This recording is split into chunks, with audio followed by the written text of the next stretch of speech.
যা ঠান্ডা পড়েছে, কষিয়ে একটু আলুর দম খেতে ইচ্ছা করলো। যেই ভাবা সেই কাজ।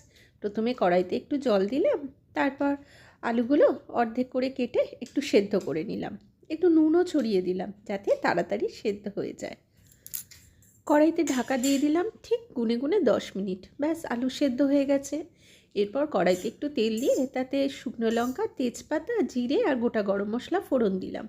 একটু আদা গ্রেট করে দিয়ে দিলাম, সাথে একটু নুন, একটু কাশ্মীরি লঙ্কার গুঁড়ো আর একটুখানি চিনি দিয়ে দিলাম। এই আলুদমে আমি হলুদ ইউজ করিনি। অল্প একটু জল দিলাম, নাহলে তো মশলাটা ধরে যাবে। দিলাম এতে একটু কড়াইশুঁটি, কাঁচা লঙ্কা কুচি। চলো এবার নাড়ি। উপর থেকে একটু দুধ আর একটু জল দিয়ে ফুটিয়ে নিলাম। ব্যাস, রেডি আলুর দম। এখানে একটু ভাজা মশলা, একটু গোলমরিচের গুঁড়ো, একটু ঘি আর ধনেপাতা ছড়িয়ে যাই দিলাম। বলো, খেতে কিন্তু অপূর্ব হয়েছে।